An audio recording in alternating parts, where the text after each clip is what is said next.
गाइए गाइए।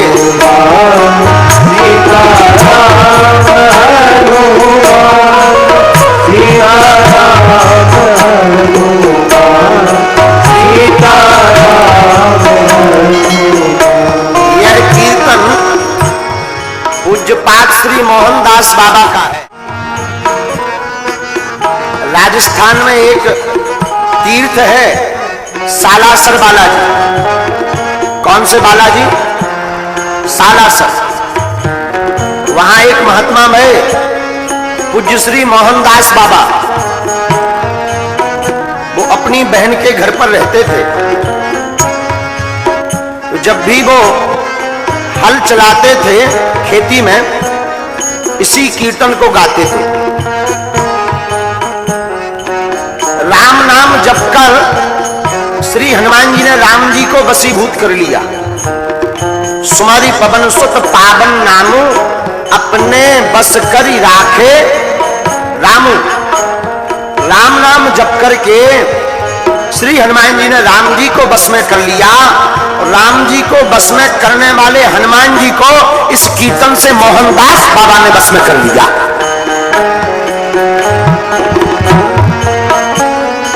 ये कोई साधारण कीर्तन नहीं है, बड़ा ही दिव्य कीर्तन है। हनुमान जी को प्रसन्न करना हो तो आप इस कीर्तन को रोज प्रातः काल गाइए। हनुमान जी के मंदिर में जितने भी लोग परिक्रमा देते हैं, 11 परिक्रमा, 21 परिक्रमा, 7 परिक्रमा, इसी कीर्तन को गाते गाते गाते जो परिक्रमा करता है, श्री हनुमान जी महाराज के चरणों में उसकी हाजिरी लग जाती है। तो आप लोग भी एक बात बोले, महाराष्ट्रात भक्ति नाचते।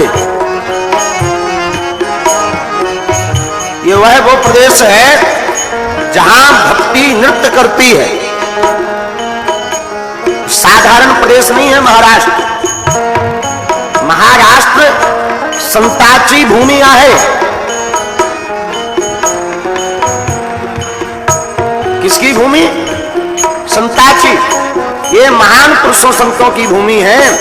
तो आओ हम आज कीर्तन में खूब डूब करके गोता लगाते हैं।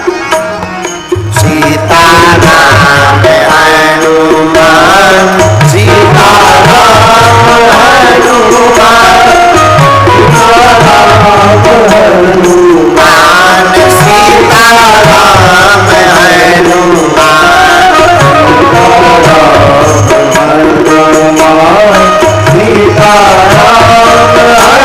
हनुमान, ताली बजाते हुए गाओ।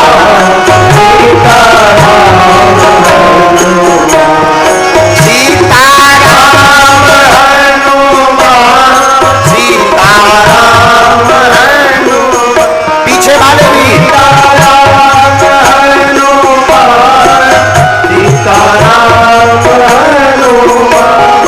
अब तो कृपा करो राम, अब तो दया करो राम, अब तो कृपा करो राम, अब तो दया करो राम। गुरु जी शरण में लो, प्रभु जी शरण में लो, प्रभु जी शरण में लो, प्रभु जी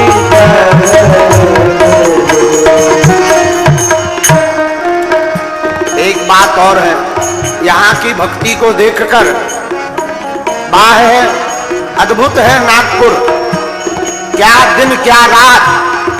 कल जब हम वापस जा रहे थे तो हमें नागपुर की गलियों में जब जाम मिला, जब जाम सुना कि किसका है, तो लोगों ने कहा कि ये बागेश्वर धाम के पागलों का जाम है। तो हमें लगा कि नागपुर भी अब अयोध्या से कम नहीं हो गया।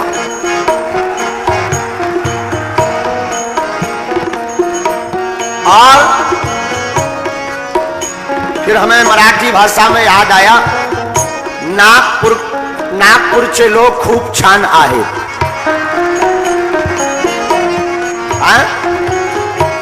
नागपूरचे लोक खूप छान आहेत। नहीं है? है कि नहीं है? और हमारी माताएं तो साक्षात लक्ष्मीबाई और मीराबाई जैसी हैं। क्या निष्ठा है। कई माताएं तो पतियों से लड़कर आती हैं, चाहे जो हो जाए खटरी के बड़े हम कथा सुनकर आएंगे। और कई माताएं तो बड़ी भाग्यशाली हैं, खुद लेकर के आती हैं कि तुम भी चलो। अद्भुत है। नागपुर का इतिहास बन गया यह राम कथा, बन गया ना। अब जो नहीं बना तो कल और परसों और कथा बची है, कल जो रह गए सबको लेकर के आओ, ताकि नागपुर को भी पता लगना चाहिए, महाराष्ट्र के बाहर भी खबर जानी चाहिए, यहां भी सनातनी कम नहीं है। अब तो कृपा करो राम, अब तो दया करो राम, अब तो कृपा करो राम, अब तो दया करो राम। गुरु जी शरण में लो, प्रभु जी शरण में लो, गुरु जी शरण में लो, प्रभु जी शरण में लो। ना चाहत है ना तारों की फरमाइश है, हमें ना चांद की चाहत है ना तारों की फरमाइश है। हर पल तू मेरे साथ हो मेरे राघव, बस मेरी यही ख्वाहिश है।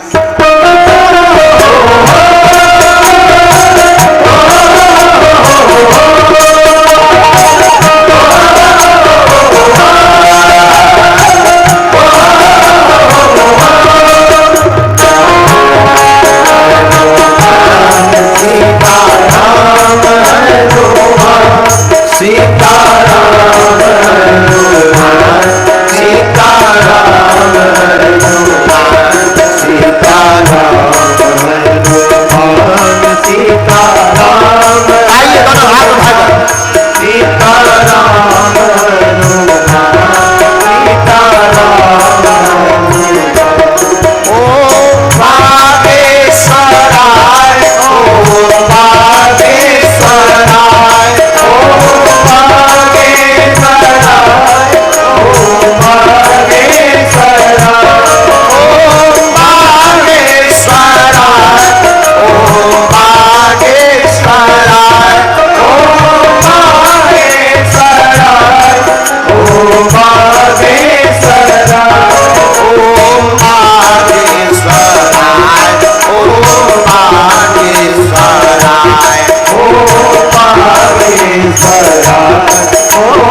भारत माता की, सत्य सनातन धर्म की, अपने अपने मताई बाप की, राम नाम भगवान की, गोस्वामी श्री तुलसीदास जी महाराज की, सब संतन की, सब भक्तन की, बागेश्वर धाम की, श्री सन्यासी बाबा की, छत्रपति वीर शिवाजी महाराज की, आई तुलजा भवानी की, सत्य सनातन धर्म की, जाम सावली वाले श्री हनुमान जी महाराज की, गणेश भगवान की, नागपुर के पागलों की, कथा में आने वालों की, ना आवे वालन की भी, कथा यजमान परिवार की, कथा श्रोताओं की, कथा में सहयोग करने वालों की,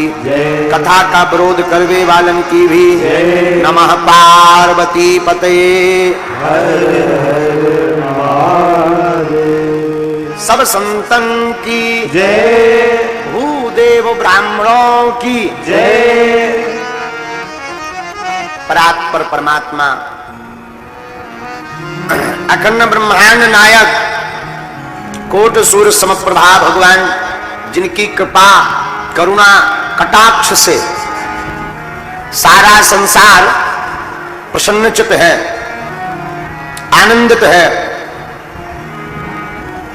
ऐसे दया के बत्सल भगवान श्री सीताराम जी सरकार, भगवान श्री सीताराम जी सरकार के पादार बिंदों का ध्यान करते हुए हम सभी साष्टांग दंडवत प्रणाम करते हैं। ज्ञानी नामाग्रगण्यम सकल गुण निधानम वानराणाम भीषम रघुपति प्रिय भक्तम वात जातम नमामि। ज्ञानियों में सर्वश्रेष्ठ श्री अनंत बलवंत हनुमंत लाल जी महाराज बागेश्वर बालाजी के चरणों को हम सब साष्टांग दंडवत प्रणाम निवेदित करते हैं। कलिकुल शेखर गोस्वामी श्री तुलसीदास जी, पूज्यपाद श्री दादा गुरु सदगुरु भगवान श्री सन्यासी बाबा बागेश्वर बालाजी के चरणों को भी साष्टांग दंडवत प्रणाम। आप सबसे प्रार्थना के दास पर अपना अनुग्रह करके किसी ना किसी रूप में विराजमान हो गए। हमारे सामने ईश्वर के समान इस भूमि के देव भगवान सब संत वृंद विराजमान है। सभी संत मूर्तियों के चरणों में नाक रगड़कर दास का दंडवत प्रणाम स्वीकार हो। नमो ब्रह्मंड देवाय गौ ब्राह्मण हिताय चा जगद्धिताय कृष्णाय गोविंदाय नमो नमः।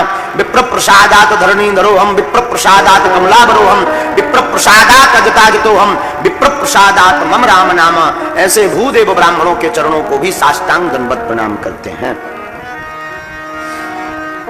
नागपुर की है पावन धरती, जहां केवल ये धरती ही नहीं, संपूर्ण नागपुर आज अयोध्यामय हो गया है।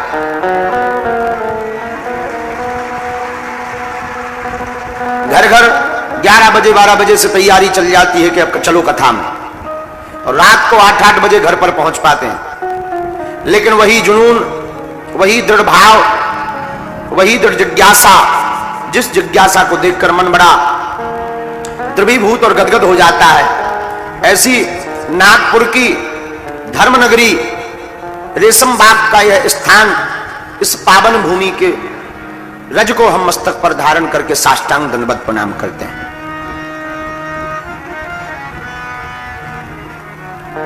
महाराष्ट्र संतों की नगरी है, महापुरुषों की भूमि है, और भारत के इतिहास में जितने भी बहुप्रसिद्ध महापुरुष हुए, उन सब में सबसे ज्यादा संतों की सेवा करने का मौका हमेशा से ही महाराष्ट्र को प्राप्त हुआ है।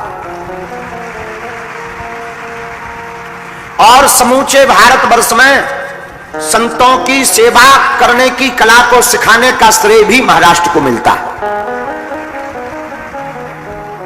संतों का सम्मान महाराष्ट्र में ही बरकरार है, और ये हमने भी अनुभव किया। ऐसी धरा को प्रणाम, सबको प्रणाम करते हुए पूज्य दादा गुरु सदगुरु सन्यासी बाबा बालाजी, प्रार्थना है कि यहां पर आकर विराजमान हो गए। एवं जितना भी श्रोता समुदाय, हमारी दृष्टि में तो आप सभी श्री हनुमान जी के ही अवतार में यहां बैठे हैं। रूप में बैठे हैं। आप सब पंडाल में जगह नहीं तो गली गली खड़े हैं, कुछ सामने खड़े, अगल बगल धूप में बैठे। इस तरफ तो बड़ी अद्भुत तपस्या चल रही है, सिर पर कपड़ा डाले हैं, वो कथा सुन रहे हैं।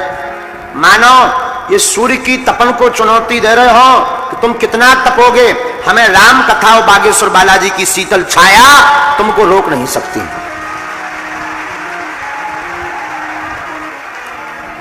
और शहर के लोग ऐसी दोपहरी में धूप में काम छोड़कर अगर कथा सुने, ये मानो कि साक्षात हनुमान जी की कृपा इनके ऊपर बरस रही है। और आज तो हम ये घोषणा करके बोलें तो कोई अतिशयोक्ति नहीं है।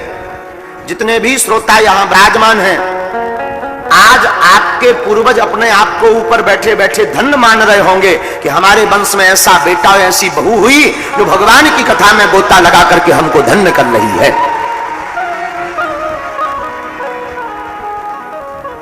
तो आप सब जो जो विराजमान हैं, हम आपके चरणों को भी बाबा की एक पंक्ति के साथ सिया राम सब भैया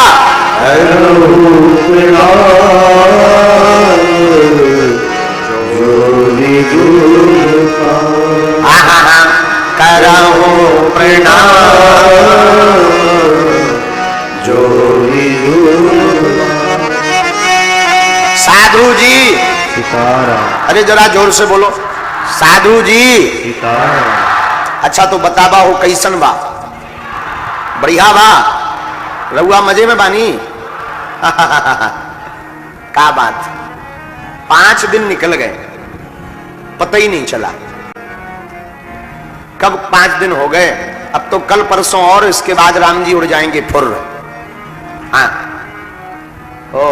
2 दिन की कथा और बची। और बड़ी अद्भुत बात को देखो, ये गुब्बारे बेचारे कल के लगे, क्योंकि कल राम जी का कथा में अवतार होना था। और हमारी ऐसी रेलगाड़ी फंसी कल कथा में कि हमें ध्यान ही नहीं रहा कि राम जी का अवतार होना है। मानो रामई जी की इच्छा थी कि कल जो है मराठा कपड़ा पहन करके 5वें दिन करवाना। हाँ, अच्छा बेचारे ये देखो दशरथ जी विराजमान स्वरूप बना करके हैं, कौशल्या अंबा भी विराजमान, लेकिन जो है कल सरकार आ ही नहीं पाए। अब आज की कथा में कोशिश है कि प्रभु कैसे भी आ जाए। एक बात है, भगवान कब आते हैं? जब जब होए धर्म की हानि, बाढ़ी असुर अधम अभिमानी, तब तब धरि प्रभु विविध शरीरा, हरहि कृपा निधि सज्जन पीरा। भगवान तब आते जब अधर्म बढ़ जाता है। मानो महाराष्ट्र के लोग इतने भक्तिमय हैं कि भगवान पहले से ही यहां सबके हृदय में प्रकट हैं।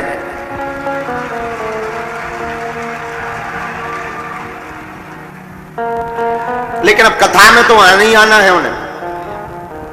पकड़ लो हाथ बनवारी, नहीं तो डूब जाएंगे। पकड़ लो हाथ बनवारी, नहीं तो डूब जाएंगे। तुम्हारा कुछ न बिगड़ेगा, हमारा कुछ न बिगड़ेगा, तुम्हारी लाज जाएगी। पकड़ लो हाथ बनवारी, नहीं तो डूब जाएंगे। भगवान से कहो, हे रघुनाथ पकड़ लो हाथ राघव जू, नहीं तो डूब जाए। हमारा कुछ न बिगड़ेगा, तुम्हारी लाज जाएगी। भगवान हमारा तो कुछ नहीं बिगड़ना, लाज तो आपकी जानी है। दीनानाथ अनाथ का भला मिला संयोग, यदि अवतारोगे नहीं तो हंसी करेंगे लोग। अगर आप अब पार नहीं उतारोगे तो लोग हंसी करेंगे। श्री बिंदु जी भगवान से बहुत लड़ते हैं, कृपा की ना होती जो आदत तुम्हारी तो सुनी ही रहती अदालत तुम्हारी। न हम होते मुजरिम न तुम होते हाकिम, न घर घर में होती इबादत तुम्हारी। तुम्हारी गरीबों की दुनिया है आबाद, तुमसे गरीबों से है बादशाहत तुम्हारी। तुम्हारी ही उल्फत के दृग बिंदु हैं ये, तुम्हें सौंपते हैं अमानत तुम्हारी। कृपा की ना होती जो आदत तुम्हारी तो सुनी ही रहती अदालत तुम्हारी।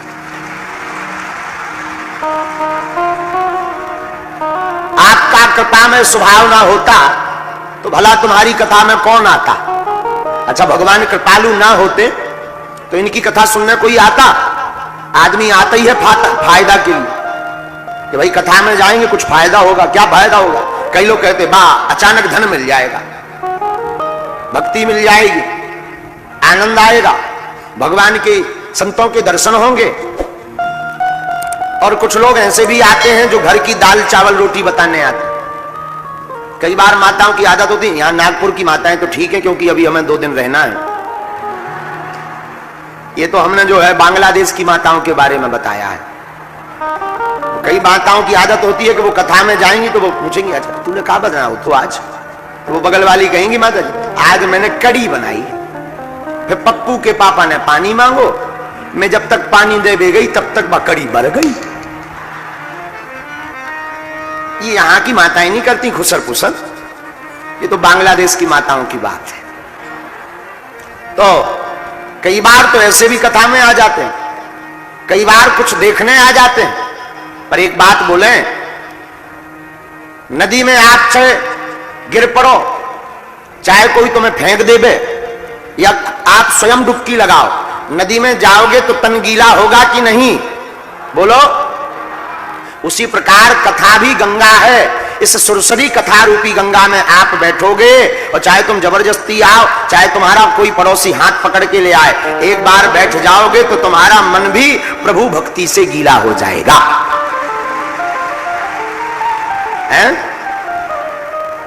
और देखो कथा में एक बढ़िया फायदा है, कुछ करना नहीं है, आके बैठ जाना है, बाकी सब करना व्यास जी को। तुम्हें तो केवल कान भर खोलना है, बस कुछ नहीं करना। अच्छा बताओ, कथा में तुम्हें टिकट लगती है क्या? बोलो।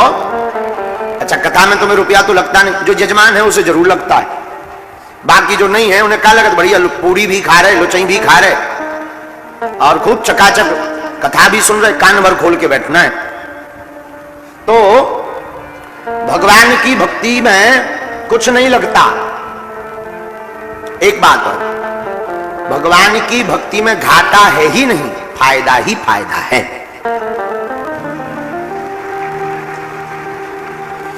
आज की कथा का सूत्र है 3 शब्द। एक है प्रभाव, एक है अभाव, तीसरा है स्वभाव। व्यक्ति को ना अभाव में जीना चाहिए, ना प्रभाव में जीना, स्वभाव में जीना चाहिए। किसमें जीना चाहिए?